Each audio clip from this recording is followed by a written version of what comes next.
Good evening, everyone. My name is Mariela, and I want to thank you all for joining me this evening. This evening's presentation is called Mothers Matter, Postpartum Wellness. A few things before we begin. This presentation is going to be recorded, so please keep all the comments and questions in the chat box, and we'll get to those in the end. And then please be sure to fill out the feedback form that'll be in the chat at the end of the presentation. Okay, this is just a simple agenda of everything we're going to cover this evening.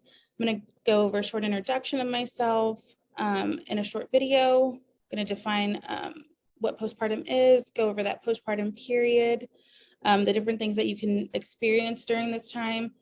And then we're going to move into coping strategies and self-care. Then I'm going to discuss various resources of support, followed by a short Q&A. So again, feel free to type your questions in the chat as we go or save them for the end.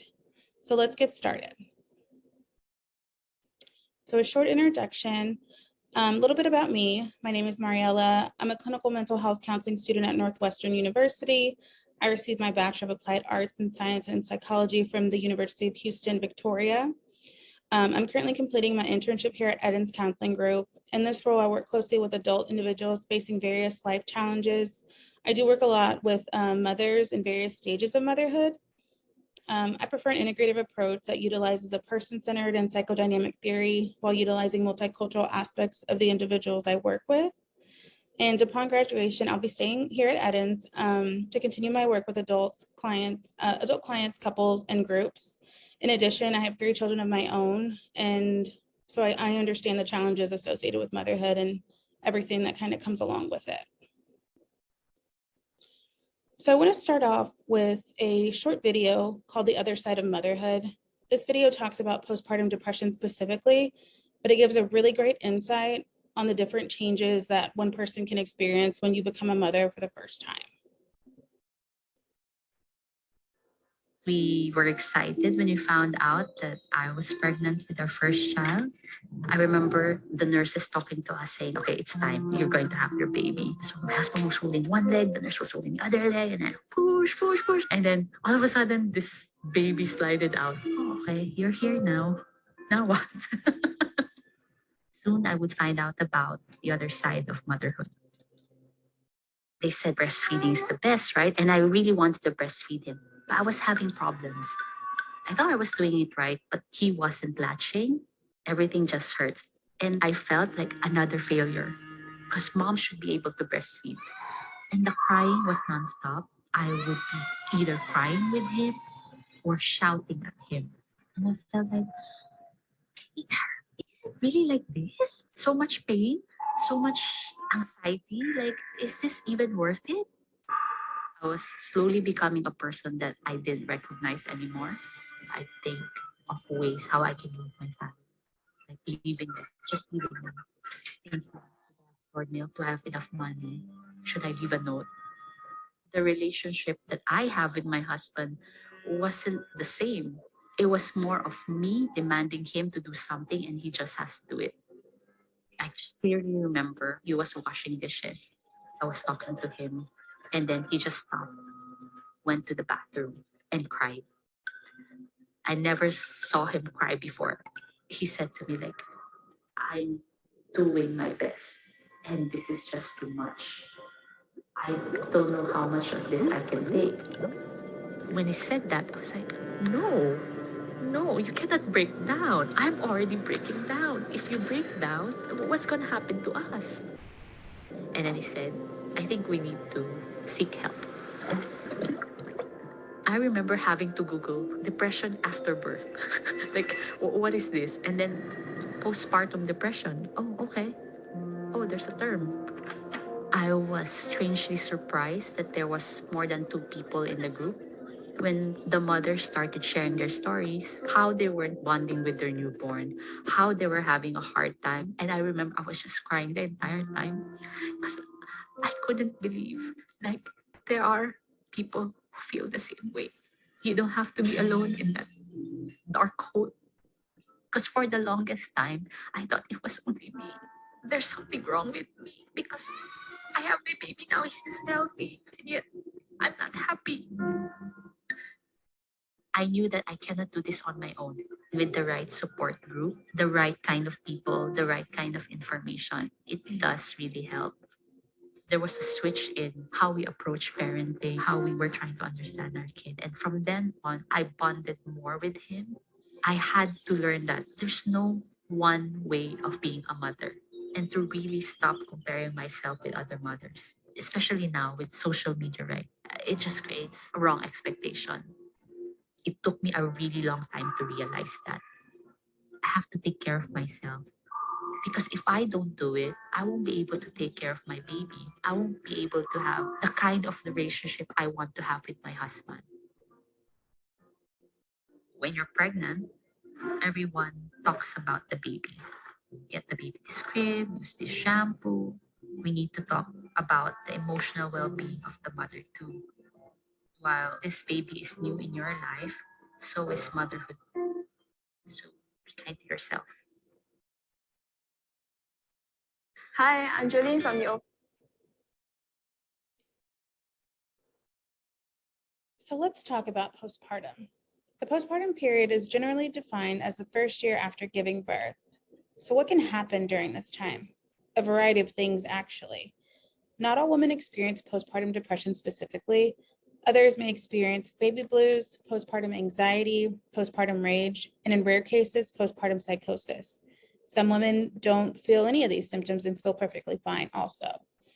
Keep in mind that the postpartum period can look different for each woman, and it doesn't always look the same for every child we have either. The experiences can differ greatly after each birth. So let's talk about the challenges of the postpartum period and how to tell the difference between what you're feeling and what you could be experiencing. First, I want to talk about the baby blues. The baby blues are a feeling of sadness that you may have in the first few days after having your baby. Up to 4 out of 5 new parents have had the baby blues, which is about 80% of new parents. It can affect new parents of any race, age, income, culture, or education level. But having the baby blues doesn't mean that you did anything wrong or that you're to blame in any way. So what causes the baby blues? Well, hormone changes that happen after birth may cause them. After delivery, the amount of estrogen and progesterone suddenly decreases in your body, causing these mood swings. For some people, the hormone made by the thyroid gland may drop sharply, which can make them feel tired and depressed. Also, not getting enough sleep and not eating well can also add to these feelings, which can be common, especially when you have a new baby at the house. Emotional issues are another possible cause of the baby blues. You may be nervous about taking care of your new baby for the first time, or be worried about how your life has changed since the baby was born, or how you're going to juggle more than one child. All of these things can cause thoughts and feelings of sadness or depression. Also, you may be more at risk for feeling sad after having your baby if you felt depressed during a different pregnancy or at another time in your life. Most people experience the baby blues 2 to 3 days after the baby is born. They can last up to 2 weeks. They usually go away on their own and you don't need any treatment. But if you have sad feelings that last longer than 2 weeks, the best practice is to tell your healthcare provider. They may want to check you for a more serious condition called postpartum depression. The symptoms of postpartum depression are similar to the baby blues, but they're more severe and they last a longer period of time.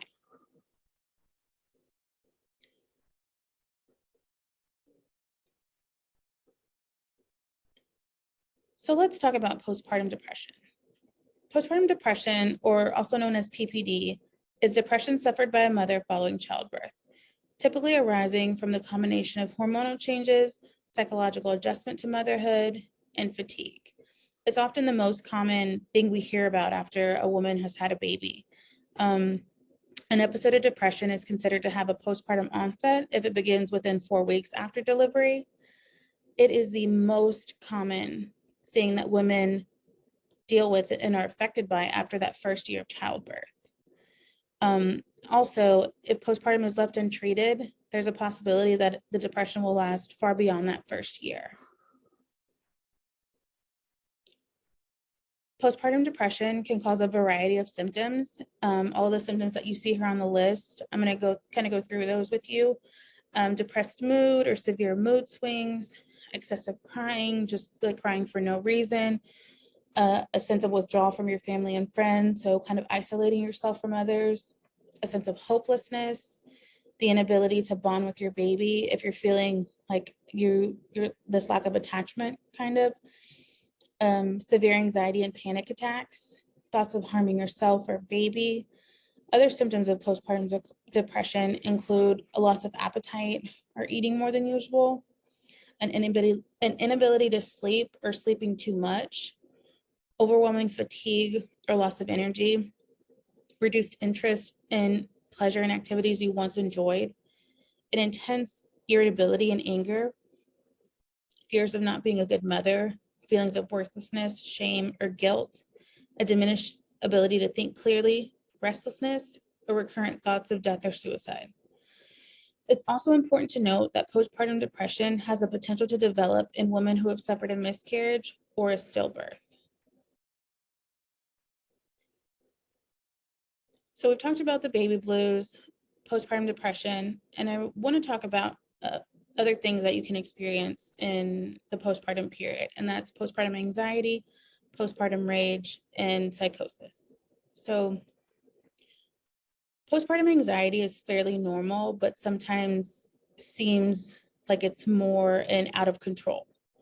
So keep in mind that most new parents experience some worries, and that's normal, right? But these symptoms are going to feel really like exacerbated and elevated. So it's going to be this constant state of worry that doesn't feel like it's eased by anything, or feelings of dread, racing thoughts, sleep disruption, or like waking up out of your sleep like in a panic. In addition to these symptoms, you may also experience physical symptoms related to the postpartum anxiety, like fatigue, heart palpitations, hyperventilation, sweating, nausea, vomiting, like shaking you're not able to control. So postpartum anxiety can be easily triggered by a new baby, especially if it's your first. Research indicates that it's somewhat of a mystery as to what actually causes postpartum anxiety. However, most of the information points back to hormone fluctuations. So in addition, if you've experienced anxiety prior to pregnancy, you're more at risk to develop postpartum anxiety. So we've discussed baby blues, postpartum depression, postpartum anxiety, but what if your symptoms reflect more anger than sadness, right? So some new moms feel more mad more often than they feel sad, depressed, or anxious. For these moms, postpartum rage may be the cause of the intense anger, outbursts, and shame in the first year of their baby's life. Fortunately, if this describes you, you're not alone, and there are several ways to get better. So it's not this, I'm experiencing this and there's no way I'm going to be able to get better. That's not true. So postpartum rage differs with each person and can vary substantially based on your own personal situation. Symptoms of postpartum rage can include struggling to control your temper, increased amount of screaming or swearing, physical expressions like punching or throwing things, violent thoughts or urges, perhaps directed at your spouse or other family members. So it's going to feel like, everything's 1 minute and then something happens and you're triggered and you feel this like deep sense of like anger and rage and you're throwing something and it's just something you can't really control or feel like you have no sense of control over. You kind of. So there's not a timeline on how long postpartum rage can last, but contacting your healthcare provider with symptoms, when they occur is the key to getting the help you need. So now moving to postpartum psychosis. Postpartum psychosis is rare compared to the rates of postpartum depression or postpartum anxiety. And when I say rare, it occurs in approximately 1 to 2 out of every 1,000 deliveries. The symptoms of postpartum psychosis can include delusions, hallucinations, rapid mood swings, paranoia, difficulty communicating at times, hyperactivity. The most significant factors of postpartum psychosis are a personal or family history of bipolar disorder or a previous psychotic episode. It's also important to know that many survivors of postpartum psychosis never experience delusions containing violent commands. Delusions take many forms, and not all of them are destructive. The majority of women who experience postpartum psychosis do not harm themselves or anyone else. However, there is always a risk of danger because psychosis includes delusional thinking and irrational judgment. And this is why women who are experiencing this need to be assessed quickly, treated, and carefully monitored by a trained healthcare perinatal mental health professional. Postpartum psychosis is temporary and treatable with professional help, but it is an emergency, and it is essential that you receive immediate help if you're experiencing any of these symptoms. I want to emphasize that we've talked about various things that a woman can experience during a postpartum period: baby blues, postpartum anxiety, postpartum rage, postpartum depression, postpartum psychosis. But it's so important to know that if you have experienced these or you're experiencing any of this, you're not at fault and you're not to blame for any of it. Next, I want to talk about stigma. There's so many stigmas associated with postpartum mental health and seeking care. I want to emphasize to you that you're not alone. You do not have to endure this experience alone. And I want to encourage you to ask for help if you are experiencing any of these symptoms we've discussed. 900,000 women in the United States experience postpartum depression annually. Let me repeat that. 900,000 women in the United States experience postpartum depression annually. What you're experiencing is nothing to be ashamed of. Oftentimes, there are societal or cultural expectations that mothers need to be perfect, or we shouldn't be sad, or need to be strong because we just had a baby. This is unrealistic. Mothers are human too, and that's perfectly okay. I want to read you a quote from TV personality Becca Martinez. As a kid, I had a lot of undiagnosed anxiety and obsessive compulsive issues, but I grew up in a household that stigmatized mental health. I thought that admitting I needed help showed weakness, but I learned from experience that becoming a mom can definitely take a toll on your well-being, especially during the postpartum period. In my case, I started having dark thoughts, obsessing about the dangers of the world and the vulnerability of my own children. All this was compounded by the severe sleep deprivation from having two babies just 16 months apart. It was excruciating and got better only once I became open to therapy. Again, I want to emphasize to you that while motherhood is rewarding, it can also be hard. Your experiences are valid, and asking for help is okay. You don't have to go through this alone. So this brings me to coping.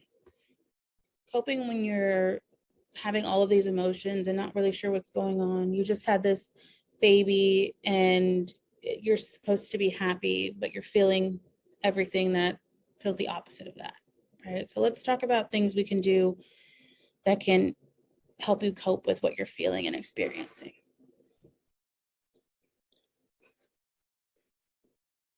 So here I have, I want to start with social support. So connecting and leaning on social supports is very helpful during this stressful time. So social supports like your friends, your family, peers being other moms that are in that same experience as you are. Don't be afraid to ask others for what you're needing, whether it's help with the baby, cooking dinner, or helping clean the house. Don't be afraid to ask for the help. Often, as women, we're conditioned to be able to, quote unquote, do it all.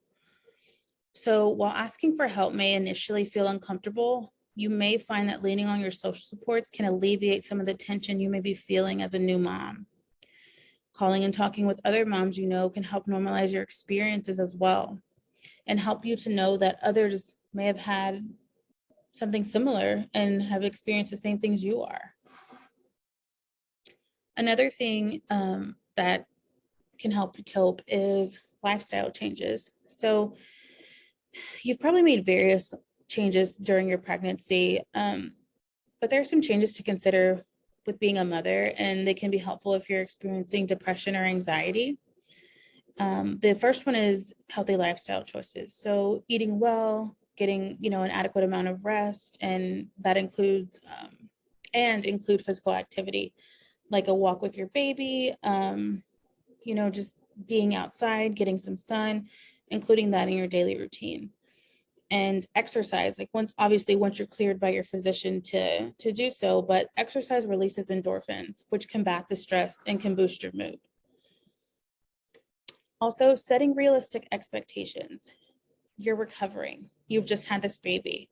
You maybe have become a mom for the first time, or you may be juggling what it is to have multiple kids now, right? So having, these unrealistic expectations, like I need to finish all of this stuff and keep everything perfect, right? The key is to not put this unrealistic pressure on yourself. Don't pressure yourself to do everything. Do what you can and leave the rest for another time. Also, making time for yourself. Remember that, taking care of your baby includes taking care of yourself. So do something you enjoy, such as crafting, a puzzle, watching your favorite movie. We're going to go into this a little bit more here in just a few minutes. So I'm going to move on, but we'll definitely come back to that. The next thing I want to talk about is meditation. So with meditation, you can learn to reduce stress and its added effects on postpartum depression and anxiety. So there's a lot of great options online. YouTube is also a great resource. You can try searching like self-guided meditations or guided meditation, whatever is kind of your preference there. You can do both to see which one you like better. And some people really enjoy meditation, others don't, but it's definitely something that can help reduce that level of stress and really bring you back to a sense of calmness.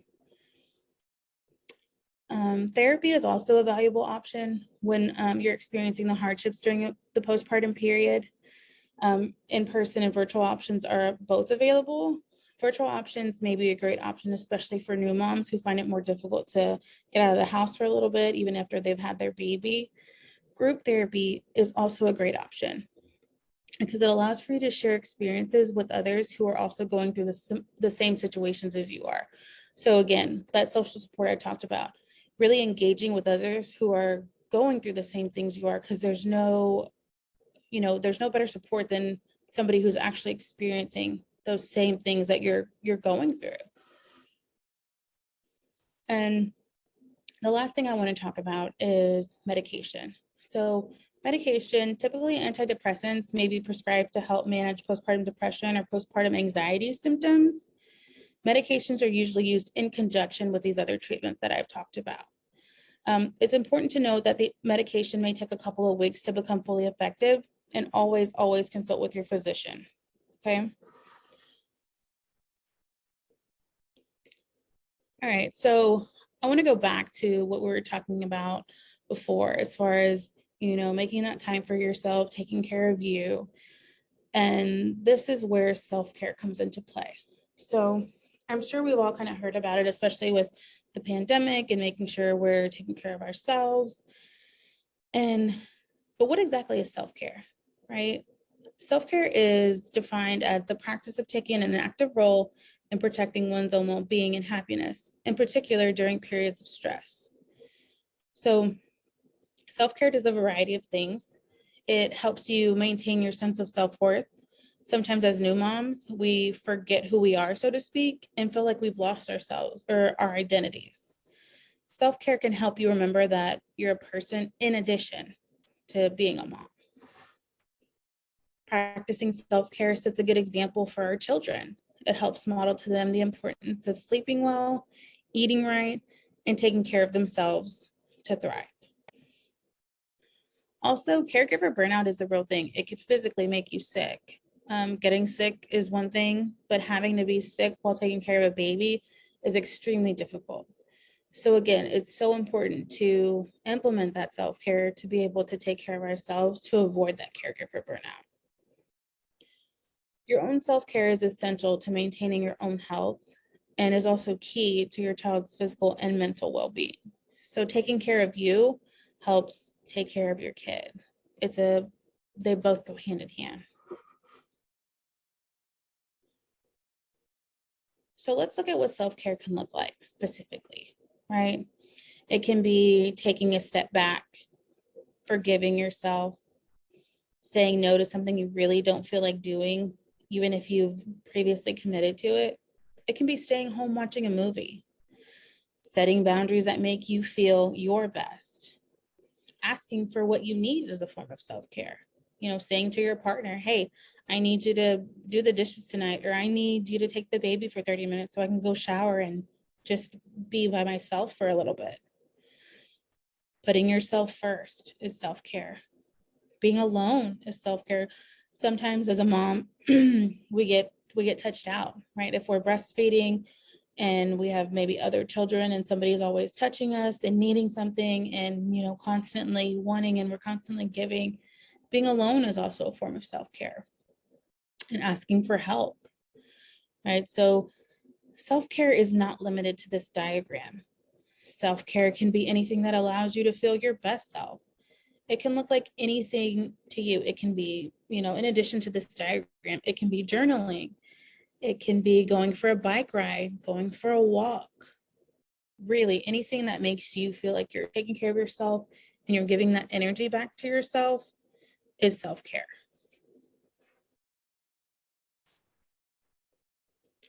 So now I want to talk about the different resources that are available online and out there to you. So where to turn for help, right? Each of these organizations has a plethora of information on the postpartum period and offer various resources. I know Postpartum Support International, all these links are clickable. So Postpartum International, they host I think it's a virtual support group. They have information on postpartum care and other things like that.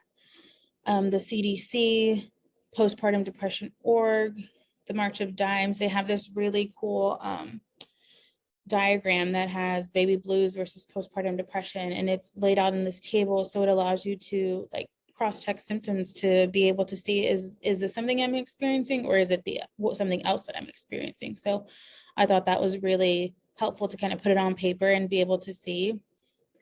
TexasHealth.org has some really, really great resources on there, and even our own Eden's counseling website.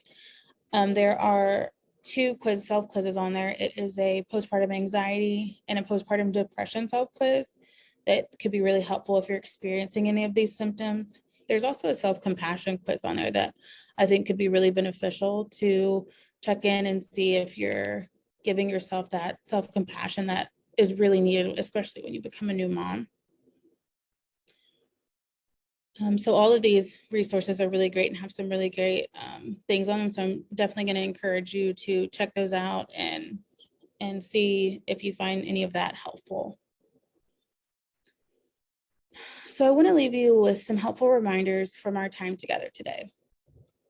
You don't have to suffer alone. It's okay to ask for help. Perfection is not required. Being a mom is hard, and it's okay to ask for help. We all need help every now and then, and we're all just learning. So I want to thank you all for taking the time to join me today. If anyone has any comments or questions, please enter those in the chat. Also, just a quick reminder to fill out the feedback form. Thank you so much and have a wonderful evening.